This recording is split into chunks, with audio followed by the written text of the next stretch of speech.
Good morning, everyone, especially to our professor, Enrique Joyce Cañete.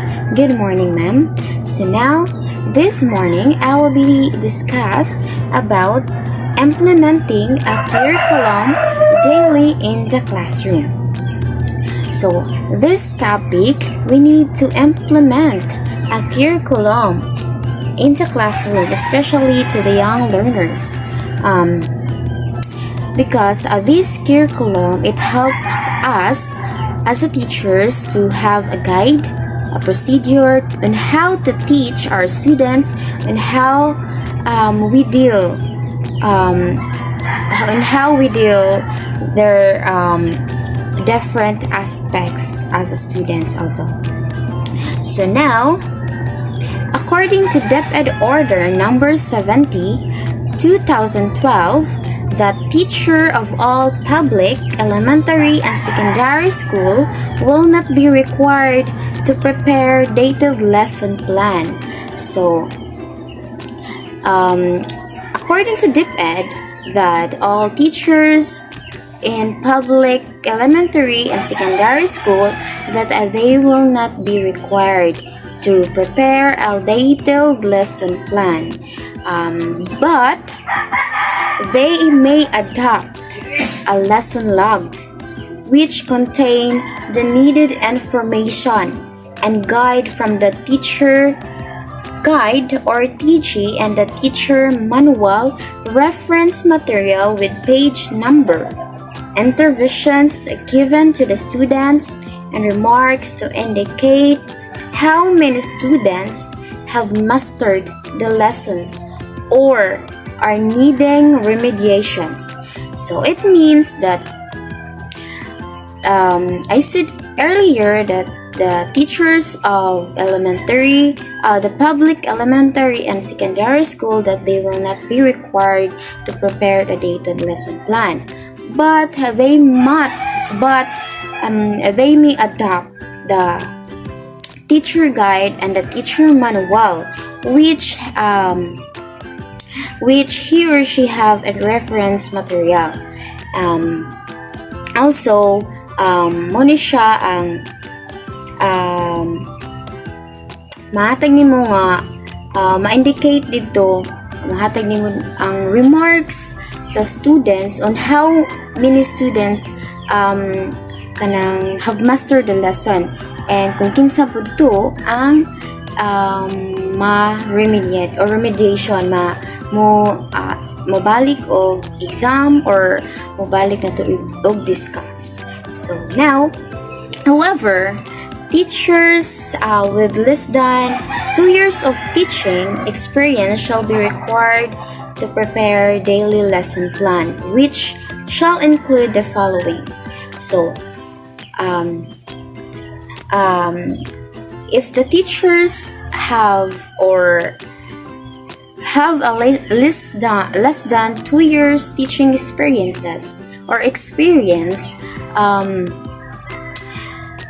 he or she shall be required to prepare daily lesson plan, which shall include this following. First is objectives, subject matter, procedure, assessment, and assignment. This following is very important on creating a detailed lesson plan, because this following is your source of your guide or procedure on how you deal or how you teach the students, especially to the young learners. Now, let's at this part of the objectives, this is the part that have three domains, which is the cognitive, affective, and psychomotor. And the cognitive is it refers to the knowledge or critical thinking skills like that, and the affective is the on how the students perform. An affective is that it includes values and so on. And affective, or I mean psychomotor, this is refers to the skills, performances of the students. And procedure, it also it the same of objectives. And assessment, the teachers will give an assessment to the students in order to assess their knowledge, kung naabay nakatunan ang students sa lessons nga imong discuss. Assignment is important also. Now let's proceed to the starting the class right, laying down the curriculum plan.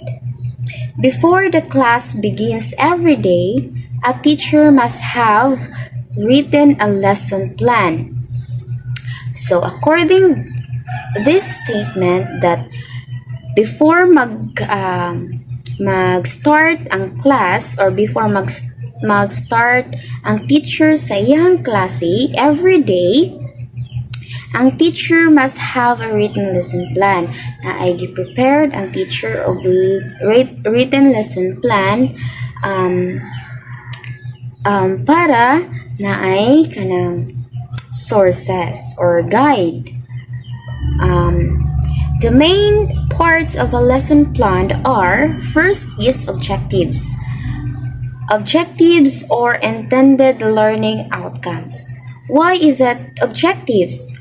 Why? Because objectives is refers to the, like what I say earlier, that objectives include three domains: cognitive, affective, and psychomotor, which is your procedure or your guidance, or your outcomes after your lessons, after you deliver the lessons. So the second one is the subject matter. So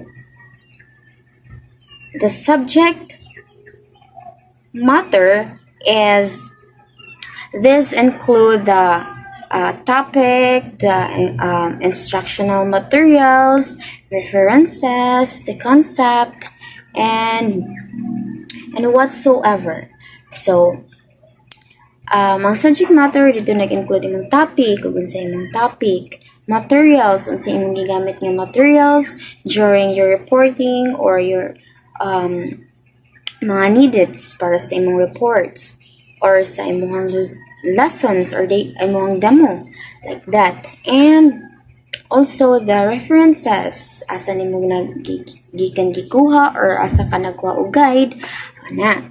So, and the third one is the procedure or strategies of teaching. So procedure, it the same like a objectives, but there are nine strategies of teaching. So when you say strategies, as a teacher, I have a lot of strategies. So mahita jud kag lain nga strategies on how you teach the students, because the students have a different behaviors, different characteristics, no? Mo na siya, and different situation, na sila mga lain-laing problems, na sila lain-lain unsaon sila makatun inan. So as a teacher, we need to have different strategies. So the fourth one is assessment of learning outcomes. So as I say earlier, that assessment will be given to teachers after the lessons if you really understand the lessons, and to assess the students' learning. And the last one is assignment. So assignment, the teacher will give an assignment after the lessons so that the students muli na sila sa ilang balay, na sila answeranan, and wala sad sila never dili sila mag duwa-duwa after sa school or mo uli sa ilahang balay. So the next one is intended learning outcomes. We will tackle about the ILO.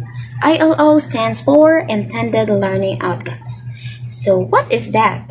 These are the desired learning that will the focus, that will be the focus of the lesson. So ILO mo daw ni siya ang desired learning nga mo focus sa imuhang lesson. Learning outcomes are based on taxonomy of objectives. So these outcomes or objectives, it is based on Bloom's taxonomy. Dili na siya you are a teacher, dili ka pwede magkuha og objectives nga buot-buot lang. All is have a reference.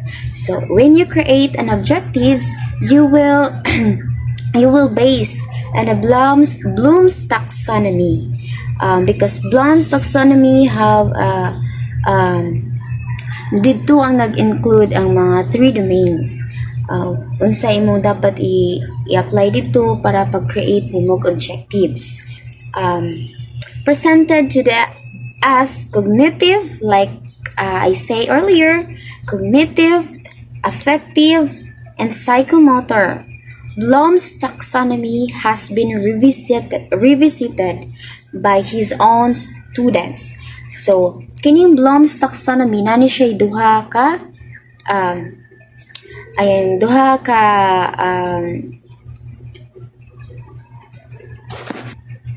so Bloom's taxonomy has been revisited by his own students, who are Lauren Anderson and David Cartwell. So silang duha naka-visit sa Bloom's taxonomy sa iyahang mga students. So these teachers, Lauren Anderson and David Cartwell, they are using or they are based a Bloom's taxonomy to create their objectives or the intended learning outcomes. So Bloom's taxonomy in 1956, and at the other column, revised Bloom's by Anderson 2001. So under the Bloom's taxonomy, 1956, na siya yung mga lain-lain nga 1, 2, 3, 4, 5, 6 na siya 6 ka aspects or 6 ka elements. So first one is evaluation, synthesis, analysis, application, comprehension, and knowledge. So according to the Bloom's taxonomy 1956, so na siya evaluation. As a teachers, you evaluate the students. O na ba kay needed nga i-improve or na ba kay needed nga i-impart sa ilahang knowledge. Synthesis, analysis, application, comprehension, and knowledge.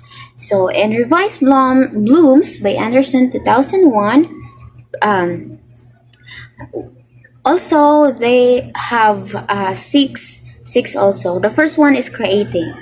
So by revised Bloom's by Anderson, so ang nag-revise si Anderson sa iyang Bloom's taxonomy, ang iyang gibuhat is iyang gibutan dito is creating. So sa Bloom's taxonomy in 1956 is evaluation, but by the Anderson is creating, evaluating, analyzing, applying, understanding, and remembering. So mao ni ang ilahang basis sa Bloom's taxonomy. So now let's tackle about the revised Bloom's taxonomy of Anderson. There are 3 major changes in the revised taxonomy. These are changing the names and the 6 categories from nouns to verbs. So next one is rearranging these categories and establishing the levels of the knowledge level in the original version. So these three major changes in the revised taxonomy by Anderson. So let us study the cognitive categories with the example keywords or verbs for each in the new version of Bloom's taxonomy that follow. So later on we will tackle about the example keywords of the Bloom's taxonomy and the revised the Anderson. So the first one is remembering. The 1, 2, 3, 4, 5, 6. There are 6 categories. So the first one category is remembering. So remembering, recall, or retrieve previous learned information.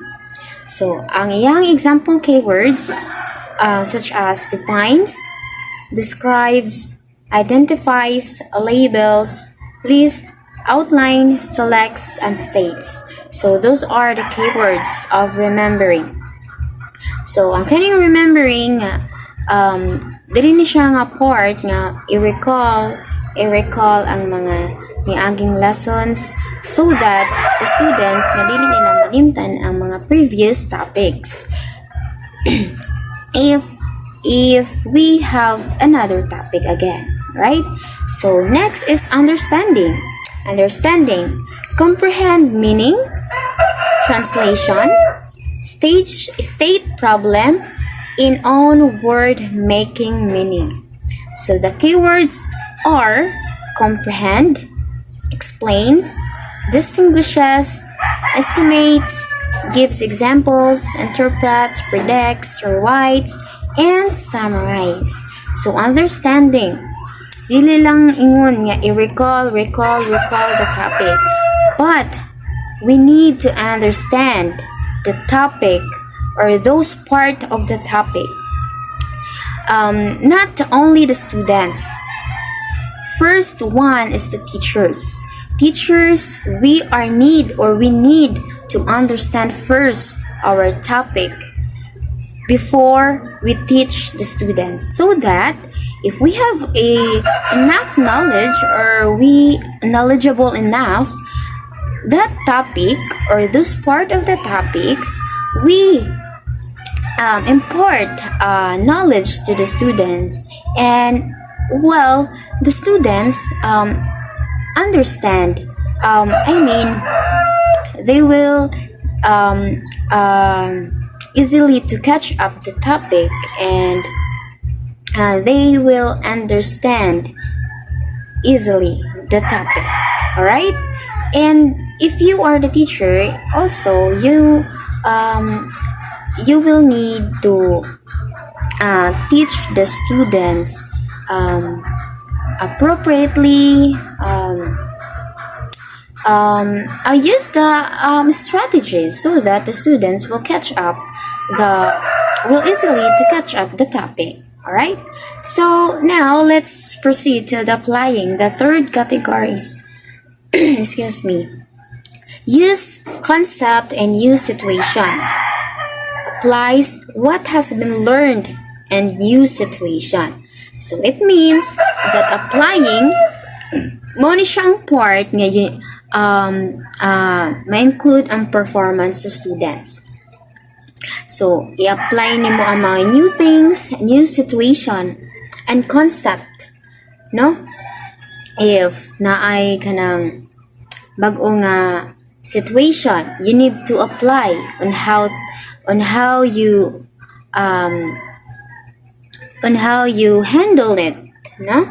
So the keywords of applying is applies, changes, computers, operates, constructs, modifies, uses, manipulates, prepares, a show, and solved.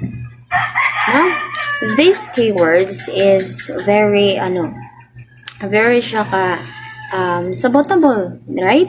So, changes, applies. When we talk about applying, diha ma-include ang ato ang instinct, ato ang strategies, ato ang self, and how we handle, and so on. So next, let's proceed to analyzing. Analyzing separate materials or concepts into component parts so that the organization is clear. Distinguishes between facts and inferences. So analyzing also is very important. Excuse me. Because when you analyze the things or the situations,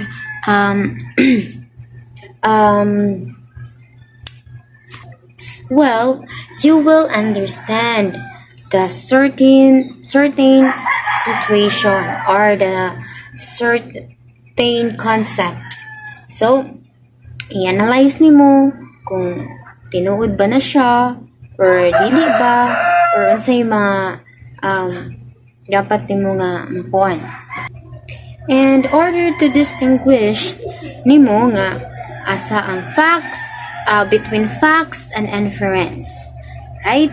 So the keywords of analyzing such as breakdowns, compare, contrast, diagrams, differentiates, discriminates, identifies, infers, outlines, relates, selects, and separate. So let's move on to the fifth categories. The fifth categories is evaluating. Evaluating make judgments about the value of ideas or materials. Evaluating. This is a part that the teacher evaluate the students or to make a judgment so that the teacher will improve their performance nga ma-develop ang ilahang performance skills, ilahang thinking skills, or mga kuan nila, mga needed nila nga improve or i-develop. So, the teacher naagi na siya evaluation or evaluation. The keywords of evaluation appraises, compares, criticizes, describes, discriminates, evaluate, interprets, justifies, summarize, like that. So, for example, when the students perform a role play, so the teacher will evaluate the students if they unsay dapat i-improve, unsay mga dapat i-apply pa jud para ma-develop ang ilahang performance skills. Right? Last one category is creating. Creating build a structure or pattern from various elements, put parts together to create a whole to make new meaning and structure. The keywords of this: composes, complies, designs, modifies, organizes, revises, rewrites, summarizes, and creates. So creating is very important also. And dili lang sa ingon nga create lang. When you create, dapat creative sad siya and have a lessons or knowledge kanang dili lang magbuhat lang ka nga buhat nga naay meaning, buhat nga naay learnings, buhat nga naay mga katunan ang mga students, like that. So now let's proceed to the differentiate about the hats and lots. So in writing objectives or intended learning outcomes or ILO, it is always recommended that more of the higher order thinking skills, which is hats, should be developed and less of the lower order, low level thinking skills or LATs for learners. The low-level categories will develop lots and thinking skills, progress as the categories moved higher.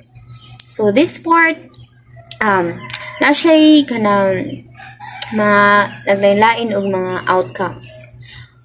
The higher order thinking skills, HATS, and the low-level thinking skills.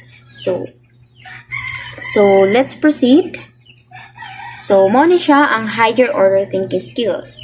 And in the higher order thinking skills, mo to siya ang 6 categories ni Anderson. Creating, evaluating, analyzing, applying, understanding, and remembering. And the lower part is the lower order thinking skills, or the lower level thinking skills. So, na siya arrow. Lower level thinking skills is na siya arrow pa-up sa higher order thinking skills, which is nga ang katong mga students nga mga lower level kay ano siya pabalik siya ay pababaw, like sa ako ang gidiscuss ganiha this part. Ang naguna sa category is remembering. So as you can see, the HATS and LOTS is the first is creating. So dapat i-hire na to ang mga students nga lower, right? So when we hire, so maguna na ang remembering, followed by understanding, applying, analyzing, evaluating, and the last one is the creating. So in HATS, in creating, evaluating is have a doing, active, visual receiving, passive, and verbal receiving. So let's proceed to the levels of knowledge. So in the levels of knowledge, we have a factual knowledge. Factual knowledge, ideas, it is ideas, specific data, or information. So ang factual knowledge mo ni siya ang ganang base mga information or mga ideas or specific data nga ato ang need nga mahibaw-an, no? So the second one is conceptual knowledge. This is conceptual knowledge is the words or ideas known by common name, common features, multiple specific examples, which may either be concrete, abstract. So conceptual knowledge, muna siya ang mga words or ideas nga mga common lang, mga common name, mga nga magbuhat og concept nga magbuhat ang teacher og concept nga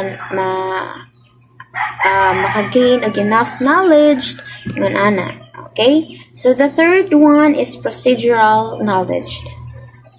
Procedural knowledge, how things works, step-by-step process or step-by-step actions, methods of inquiry.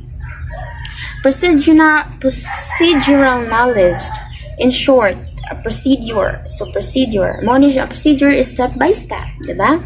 So unsaon nimo pag you have a procedures or na kay mga step-by-step actions o makuha na nimo ang things nga imong dapat